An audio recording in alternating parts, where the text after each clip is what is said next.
frugal man, and... Johnny Dollar. Johnny, this is George Reed. Well, nice to hear from you, George. Especially when I have no assignment. That's fine. What's fine about it? No expense account to pad means how do I keep the wolf in the door? Unless, of course, Floyd's of England has the case for me. Huh?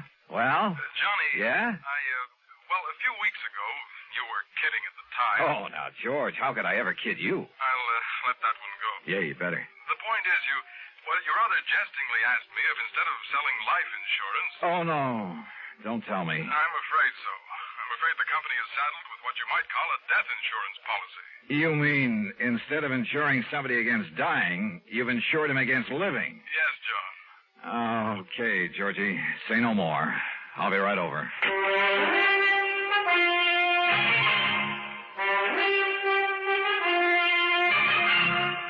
Bob Bailey in the exciting adventures of the man with the action-packed expense account, America's fabulous freelance insurance investigator. Yours truly, Johnny Dollar. Act one of yours truly, Johnny Dollar.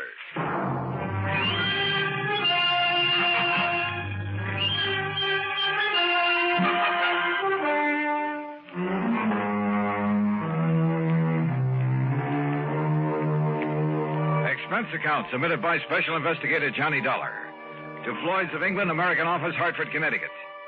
Following is an account of expenses incurred during my investigation of the Hope to Die matter.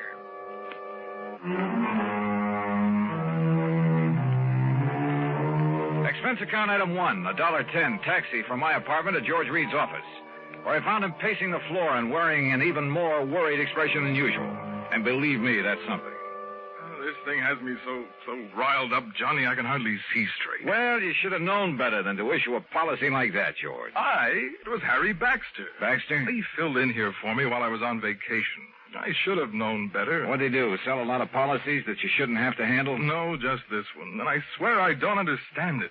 He, of all people. All right, you said on the phone that it was kind of life insurance in reverse. That's exactly what it is. Explain, please. Well, usually, of course, we pay the face value of a policy when the insured dies. Right.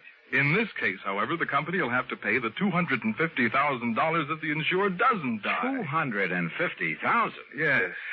How under the sun could a man be crazy enough to issue a policy like that? John, you know how it is. The company prides itself on the fact we'll insure anything. Not only life and property and health and so on, but the voice of a singer, the feet of a dancer, hands of a pianist, even the dimples on the knees of a chorus girl. Yeah, and singing mice, an old alley cat, a sick whale. Of course, I can't say that Harry wasn't in position to do it, but...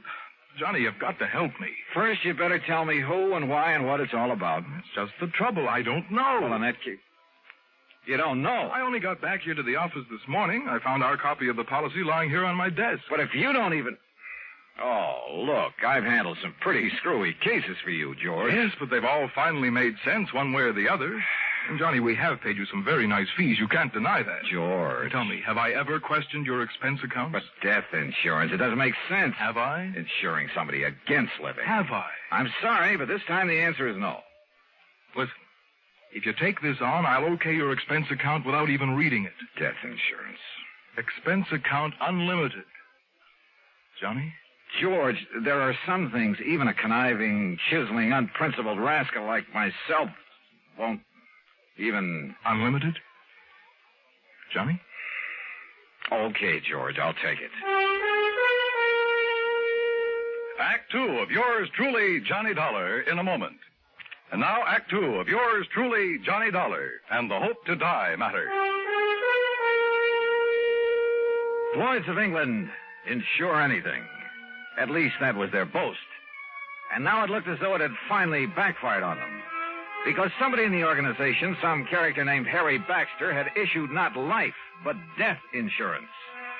If it hadn't been for my friendship for George Reed, well, plus his promise of unlimited expense account, I'd have thrown the whole problem right back into his face, as it was. Thanks, Johnny, from the bottom of my heart. I'll never forget you for this. Believe me, George, I'll never forget you for this. And if you can get us off the hook... All I can do is try, so come on, give me the dope on it. Yes. Now, here. The name of the insured is Miss Mary Ellen Markham. Yeah, I got it. Where does she live? 514 East 52nd Street, New York City. Pretty fancy address. Yes. Okay. Now tell me why this Mary Ellen has enjoyed herself against living. Well, that's the point, Johnny. She hasn't. Well, now, wait a minute. Albert Schwinner has. You mean somebody else took out this policy on her life? Or rather death? Yes. Holy. Well, what is this guy, a professional gunsel who's going to wipe her out and then collect? I suppose he's the beneficiary, too. Yes, he is. Oh, fine. Well, come on, who is it? I don't know. As I told you, the policy was lying here on my desk when I got back this morning. I do know this much about him. It's Dr. Albert Schwinner. Doctor? What kind? Well, those are the things you've got to find out. Who he is, what he is, why he's bought insurance against this woman's living beyond November 10th. The 10th? Well, that's only a few days from now. Oh, George, this gets worse and worse. Oh, if only Harry Baxter hadn't issued that policy. But he has. Oh, boy, you sure picked a dilly to fill in for you while you were away. Picked him? Well, what else could I do? After all, he never did anything like this before. You've known him before? Are you serious? Of course I have. Why, Harry Baxter... All right, now look, time's a-wasting and we haven't got much of it. I take it you want me to see if I can find some legal grounds for canceling this policy. Yes, immediately. Now, have you got an address on the beneficiary, this Dr. Schwinner? No, I've been so upset about this whole thing, I haven't even looked. Now, let me see. According to this, he lives at... What's the matter? Dr. Albert W. Schwinner, C.L. C.L.? What kind of a doctor is that? I don't know. The address is 14327 E Street, Union City, New Jersey. C.L. Well, I'll soon find out. Where can I reach this Harry Baxter who sold the policy? In New York at the... here, I'll jot down the address. I still don't see how Baxter could get away with this. After all, when you consider his position... Here.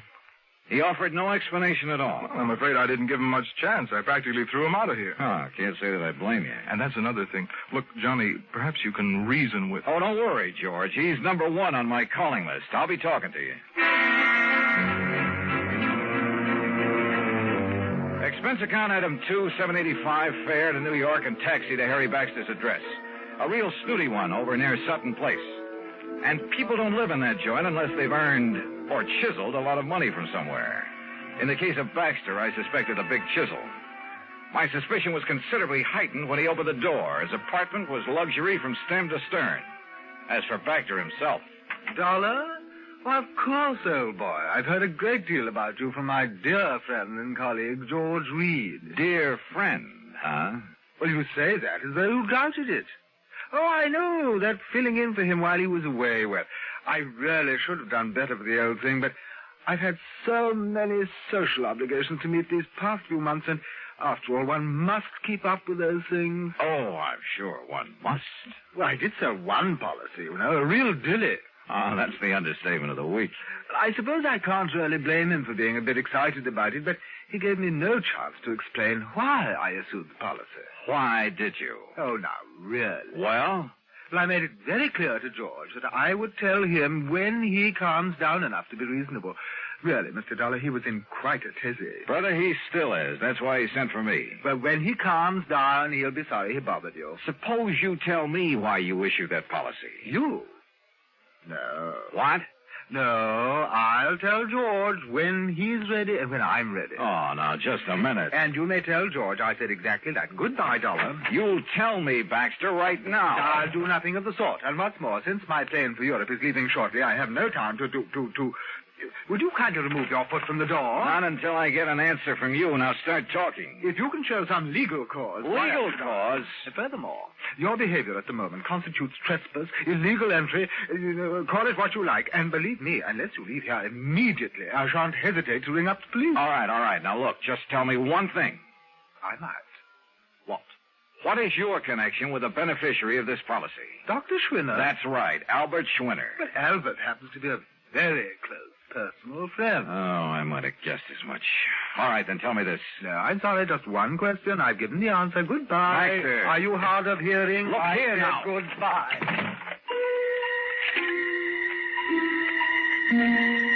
Well, there was no point in trying to batter down the door of Harry Baxter's apartment, so I left. Downstairs in the lobby, I put in a phone call. That's item 3, 55 cents to George Reed's office in Hartford. I'm sorry, Mr. Dollar, but he seems to have stepped out for a few minutes. Oh, well, then please tell him when he gets back that I want a complete rundown on Harry Baxter. Well, that shouldn't be difficult. Right. Having hired him, George shouldn't have much trouble getting that for me. Well, that isn't what I meant, Mr. Dollar. As a matter of fact, I think I can tell you just Now, about let George do it. I'll call him back. Item 4, 65 cents taxi to Mary Ellen Markham's apartment on East 52nd Street. A uniformed nurse met me at the door, told me I could stay with Miss Markham only a very short time, then led me into the bedroom. And there, carefully propped up in bed, lay a pale, wan, tired woman who looked to be 65 or 70. The room was full of flowers. You may leave us, Mrs. Haskell. I'll ring when I need you. Yes, Miss Markham. Sit down, Mr. Dollar. Thank you. I'm sorry I won't be able to speak with you very long.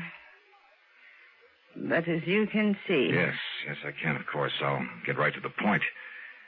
You must know, I'm sure, that someone has just taken out a policy on your... Well, an insurance policy on you. Yes. This is so smart. And so helpful with Harry Baxter. Oh. You see, I am suffering from a rare, incurable disease of the blood. I'm sorry. I don't have long to live. A few days, perhaps. A few weeks at the most. Excuse me. This is such an effort. Well, you're getting the best of care, I trust. Yes. It's the very best. Now, what do you wish to know? You know a Dr. Albert Schwinner, don't you? I've known Albert for many years. We've been great friends. Then why does he take out a policy that... Well, it indicates he hopes that you'll die. Hopes? I'll die? Yes. What else could it be? Oh, you don't understand. Don't you see? Schwinner has bought insurance against your living beyond November 10th. Yes. Yes. My 50th birthday. You mean to say you're... The reason so. Yes? I'm sorry. You mustn't. Oh, I know. I'm tiring you. Yes. But just one more thing. Your doctor, the doctor who's taking care of you. Albert. Albert? This same Dr. Schwinner? Yes. Now you must leave.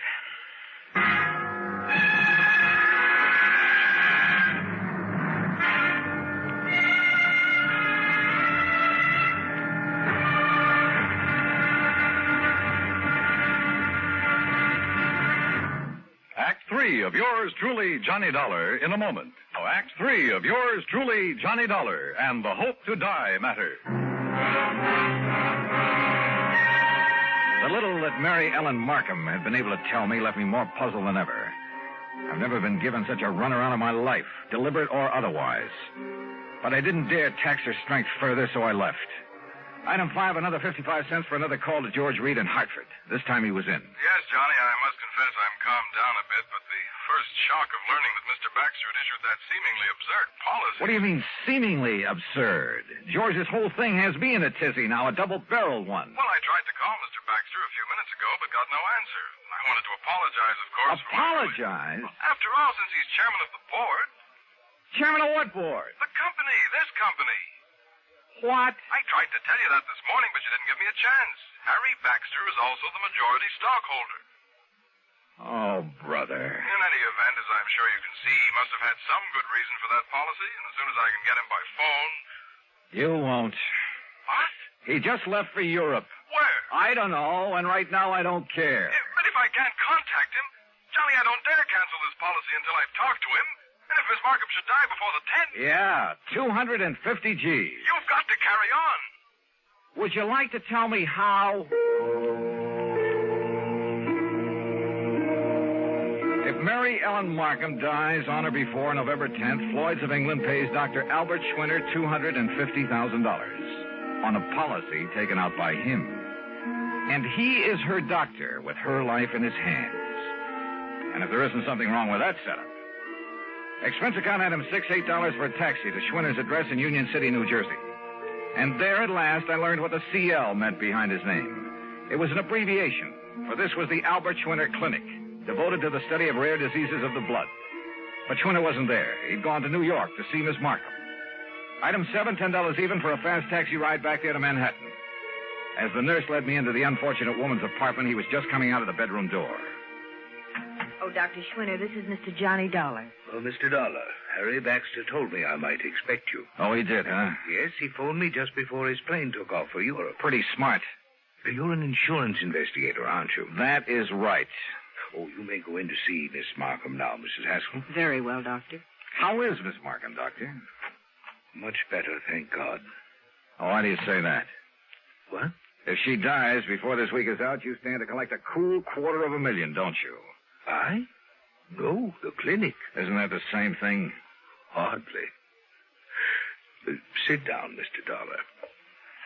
Now, you're concerned about the rather unorthodox insurance policy that Mr. Baxter issued. I certainly am. I think you better let me tell you the reason for it. I think you'd better. At the onset of her illness some 15 years ago, the best doctors in the country gave her 5 years to live at the most. And that's when you came into the picture? Yes. Because of the devotion, the concentration of all our efforts to this one field of medicine, the clinic was able for the first time to give her hope. Her hope was justified. We have given her years of life. But now, wait a minute, Doctor. She told us then that if she could be helped to live until she was 50... And that'll be on the 10th? Yes. That would prove beyond the shadow of a doubt that our methods, our practices were right. That we could prolong and possibly ultimately save not only her own, but thousands, perhaps millions of lives. Therefore, she agreed that if she reached 50, she would make an outright gift of $250,000 to the clinic and its work. Money which is much needed, by the way. But then it began to look as though she might never reach 50. Yes. And she suggested this unusual insurance policy on her death rather than on her life. I see. But why Harry Baxter, chairman of the board of the insurance company, its biggest stockholder, whatever? I don't get it. Baxter's own mother died of the same disease, Mr. Dollar. Oh. Of course. Then he knew how necessary this money is to the clinic. Yes. And let's face it, Baxter is something of an eccentric. And that's the reason he chose this offbeat way to make sure you'd get the financial help you need. Exactly. Then, if I try to get this policy canceled... A great many lives in the future may depend on its remaining in force. Of course, if you feel it your duty...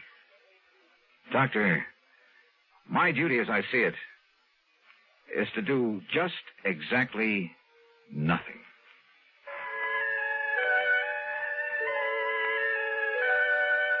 Mary Ellen Markham did live to see 50, but only for a few days. Just long enough to make her gift to the clinic. Harry Baxter in the company? Well, Harry came back from Europe, and he said he found some, quote, mistake, unquote, in the policy that requires the company to pay off on it anyway. Eccentric? We should have more of them like that. Expense account total? Are you kidding? Yours truly, Johnny Dollar.